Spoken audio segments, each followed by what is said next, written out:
Hello and welcome to this course on timeline advertising. In this course, we're going to cover how to drive targeted traffic from Twitter with ads that appear in people's Twitter timelines. This course is divided into 3 modules. Module 1 covers campaign objectives and details. Module 2 covers ad groups and targeting. And Module 3 covers creating the actual ad itself and launching the campaign. By the time this course is over, you'll know how to effectively create and launch Twitter ad campaigns for your business. So without further ado, let's dive into the first module. Okay guys, welcome to Module 1. In this module, our expert will be teaching you about campaign objectives and details. So get ready to take some notes and let's jump right in. Okay, so here we are on the Twitter dashboard. We're going to come up here to Create Campaign. Click Start Over. And let's talk about these Twitter campaign goals. Now, campaign goals or objectives, you'll notice, are taking over advertising platforms.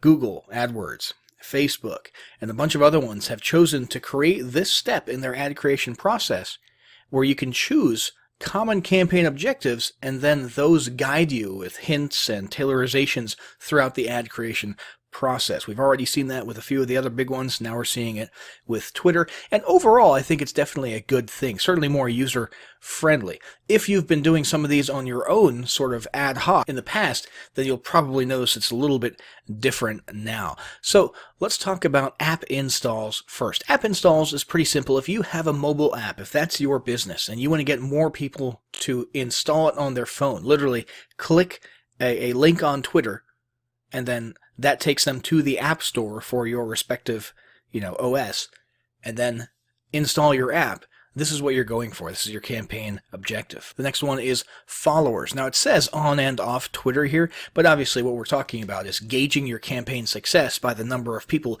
who end up following your profile on Twitter. And that's pretty powerful, especially if in addition to your advertising, you also do a lot of organic promotion or organic content on Twitter, and you want to increase the range of that organic reach. Increasing your followers with paid ads is a good way to do that. And tweet engagements. This is a good one to go after if your primary concern is interaction with other Twitter users on Twitter. If you want people interacting with your brand when you tweet. So we're looking at retweets. We're looking at comments, likes, that sort of thing. Those will be what you're measuring the success of these campaigns by. Over here we've got promoted video views. That's pretty self-explanatory. Video, although it's not thought of as the primary thing on Twitter, since there's length restrictions and stuff, is still pretty powerful on Twitter, and video ads are a pretty significant and impactful way to get your message across. Website clicks or conversions. This is probably the most standard issue, meat and potatoes type of campaign goal. This covers sort of everything, especially things like lead generation, right? So you actually want people clicking away from Twitter and coming over to your web properties, namely, a landing page where you're collecting a lead, or if you're doing content marketing, maybe to a content piece with a retargeting pixel, or if you're selling something directly, sales pages, e-commerce stores, product listings, that sort of stuff. All that is going to come here, and my guess is somewhere around 60-70% of those of you who are watching this video are going to be relying on this one somewhat heavily. App re-engagements. So the app is already installed on their phone, and you want them to click on a Twitter ad that reminds them to log back in and use it. Okay, so if you're running some type of a video game app for iOS or Android, and this is a good way to get those people to log back into that app and play in that game with a nice, maybe a video ad or something. You actually see a lot of people doing this, a lot of companies doing this. What's that one? Clash of Clans is doing that type of thing with ads all the time. In-stream video views, pre-roll. This sounds a lot like YouTube's in-stream video, and that's basically what it is. You're taking other people's content, you're taking existing content, and you're sticking your little video ad at the very beginning of it. It's going to be pretty short, but you get some pretty cool placement there that you wouldn't otherwise get. Awareness. This, you don't really care about the retweets. You don't really care about clicks to your website. You don't even really care about followers. What you want is your brand identity, literally your name, your logo, your identity in front of as many eyeballs as possible. Okay, so this is based on, impressions. Even if people are just swiping by and not really super conscious of the fact that they've just seen your brand, you're sort of building that subconscious, top of mind awareness, and this is a good campaign for building that. So now let's go ahead and click on followers. Let's say that we're trying to build a follower campaign so that we can increase our organic reach without having to pay for ads on Twitter. All right, and how it works, this is a little explanation of how things work. You're going to promote your account to build an engaged audience. You're only paying for the followers you gain. So it doesn't matter what type of engagement you get on this post. We could get, 100 retweets and likes and comments and all that good stuff, clicks to our website, pretty much anything. And we're not being billed for any of that. So that's all just extra, That's all just gratis. What we're paying for is just people who click and follow our profile on Twitter. So this is pretty sweet if that's your primary goal. And you've got all the basic stuff here. You've got your campaign name. You've got a start date. You've got an optional end date. So let's talk about some reasons you might have an end date. Let's say you've got a sales quota coming up. An end date might be useful. In fact, an end date in conjunction with accelerated delivery, which will spend your budget faster and try to get your ad in front of more eyeballs in a more frequent and quick way. Those two things could work together quite well. If you've got a live event coming up, an actual physical live event that's happening on a specific day, well, obviously, that's got to end at some point, preferably a few days before the event. So that would be a good time to utilize an end date for your campaign, as well as accelerated delivery. A product launch where you've literally just got a 7-day window. That would make sense to have a start and an end date, and maybe even an accelerated delivery, okay? But most people are probably just going to let ads run evergreen, most brands on Twitter, because it's a part of their actual, day-to-day life, their day-to-day advertising. Then we've got, daily budget. And then we've got total budget, which is optional. So if we want to spend, let's say, $25 per day, and sort of indefinitely, however, we want this particular campaign to run out after, let's say, $2,000, we can configure it in this manner. So after however many days, this will eventually grind to a halt when we hit our total budget, and then we can sort of stop and breathe and look back at the campaign to see how it performed and whether or not we want to change things up a little bit, start a new campaign, use a different approach. So that's pretty much it for campaign details. I'll set this back to standard. We're going to hit next up here, and that's going to bring us to the add groups page, and that's what we'll discuss in the next lesson. Hey folks, welcome to Module 2. In this module, our expert will be covering ad groups and targeting. So get ready to take some notes and let's jump right in. All right, so here we are on the ad group page. Now the first thing you'll notice is that some of these variables seem to conflict with the variables on the campaign creation page. However, this is overlap, okay? This is sort of compartmentalization. The idea is you can have multiple ad groups, and so why not compartmentalize and have one ad group with one angle that ends on a certain day, and then have the other one with a different angle take over on a certain day, all within the same campaign. Same thing goes for budget here. You can sort of narrow down and sub-allocate budget to a specific ad group within a campaign if you only want to spend X amount on one marketing angle or one specific type of targeting or something along those lines, but still keep it within one overall sort of umbrella campaign. The next thing here is bid type. Now, by default, it's actually set to automatic bid. If you've done your homework, if you have a pretty solid understanding of the market value of bids for, the various types of engagements or clicks or objectives that you're going for, if you've done your homework, target cost can be something that you can incorporate into your campaign. However, if you haven't and you're new to Twitter ads, it's best if you just let Twitter and their algorithms handle this for you. Then we're going to hit next.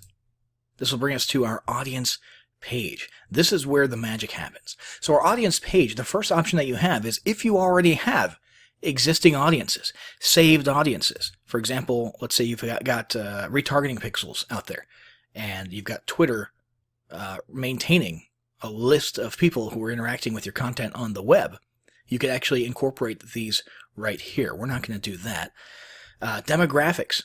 Ideally, before you run any ad campaign, you should have done some market research, or you should already know who your ideal customer avatar is based on all sorts of information. You would take that avatar and then you would use these variables here to match that as much as possible. So age, gender, where they're located, what type of technology they use, and generally speaking, if you haven't done that research, you should try to leave it a little bit broad, okay?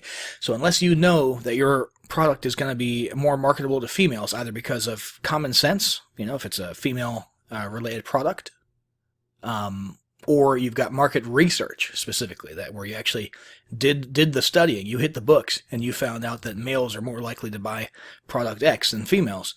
Unless you've done that kind of stuff, you should leave this more or less broad. Down here you've got an odd collection of different things that you can specify. Locations, that's obviously pretty common. You can choose countries, you can narrow down to states, regions, that sort of thing, even zip codes. However, the rest of these are a little bit unusual.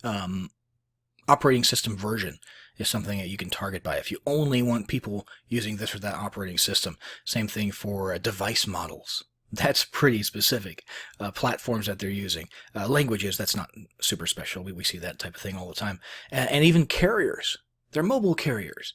So depending on what you're marketing exactly, those might be relevant to you. Most people probably won't end up using these or narrowing down by these ones right here, though. Just language and location could come in handy for most of you. The next thing here is going to be the audience feature. This is where you get into sort of that Facebook style narrowing down of people by their interests, by their past behavior, that sort of thing. So we could, let's say just for grins, we're a piano company. We want to narrow down by people who might be interested in learning to play the piano. And so we're going to go into interests, and we're going to click on music and radio, and we're going to find classical down here, for example, and hit add. And boom, there you go. We just had approximately, what did it say? Music and radio. It'll give you an estimate on the right-hand side. 381,000 people who Twitter has positively identified as having shown evidence of being interested in classical music at some point in the past. Okay, so that's a pretty powerful way to target people. And as you can see, we've got a target summary or an audience summary right here on the right-hand side that changes as you shape and narrow your audience. Now, recommendations is an interesting one. Basically, Twitter will figure out what the most popular hashtags and usernames are based on the audience that you've selected, and then they will incorporate those usernames and hashtags into your marketing for even further targeting. Now, the problem with that for us is we set all of our demographics to super broad. So because we're so broad, I don't know that having Twitter's algorithms go out and find popular hashtags and usernames associated with this demographic is going to be of any use to us at all. So I'm going to leave that turned off, but it definitely sounds like something worth exploring depending on how narrow your audience becomes and how narrow your demographics get. Now, another new feature here is retargeting people who saw or engaged with past tweets. That is a huge, very, very powerful way to sort of spend your ad dollar on specifically people who are already familiar with your brand, so that you're not getting as much in the way of cold looks, but you're getting some warm audience as well. Once we've got our audience all set up and selected, we're going to hit next, and that's going to bring us to the actual ad creative, which is what we'll cover in the next lesson. All right, welcome to Module 3. In this module, our expert will teach you about creating the actual ad itself and launching the campaign. So get ready to take some notes, and let's jump right in. All right, so here we are on the actual ad creative page. Now, an ad in Twitter is a tweet. That's important to understand. And what you can do is reach back into past existing tweets and turn those into promotional tweets. Or you could just create one from scratch. Now, in our case, we've got one right here. And you can shuffle, by the way, by organic tweets that you've done in the past, scheduled tweets, and promoted-only tweets. Right now we have a scheduled tweet that happens to exist. We can utilize this as our Twitter ad, and you really want to match your ad copy to what your campaign goals are. So obviously, if your campaign goals had been website clicks and conversions, well, then you would want some type of a call to action that leads to people clicking and leaving Twitter to go to your site. in our case, we chose followers. So we want more and more followers. And that basically means we want people to look at our ad for a little while, and we want it to speak to them. We want them to answer a question, because if they engage with our ad, for example, by leaving a comment, they'll probably be more likely to hit the follow button as well and follow us on Twitter. So that's how we sort of structured this ad here. Now, let's go ahead and select it. We'll hit next. Oh, and I should mention, users' timelines is the default setting because that's what Twitter is. That's like 90% of Twitter is the timeline. Okay, but you can also choose to sneak your ads into profile pages and tweet detail pages, which we'll leave selected to increase our reach. Next.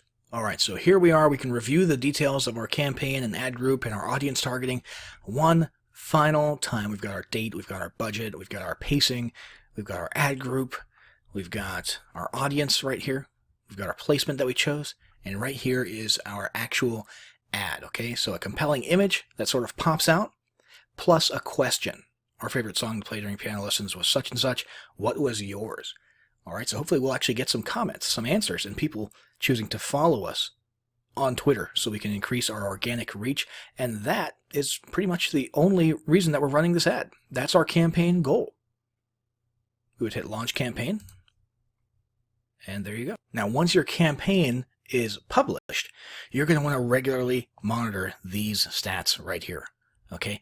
You want to keep an eye particularly on impressions, so your overall ad spend, your results, which in our case, once again, we're looking for follows, your results rate, which is going to be a combination of impressions and results, your cost per ad result, which is very important. That's sort of your main metric. That's going to be a combination of your overall spend and the results, and how that's matching up against your daily budget. And of course, keep an eye on how much money you have left as well. But you're going to want to adjust your ad groups and your angles and so on and so forth if you're noticing that the performance that you're getting here is not quite up to par and you're not getting your best bang for your buck out of the budget that you're putting into your ads. So make sure you come back here, monitor your campaigns, compare them with each other, compare them with past data, and keep on top of this so that you are actually getting the results that are best for you for every single cent that you put into Twitter's pockets. But that is it, guys. We have successfully gone through the entire process now of planning out, setting up, and launching our first ad on Twitter.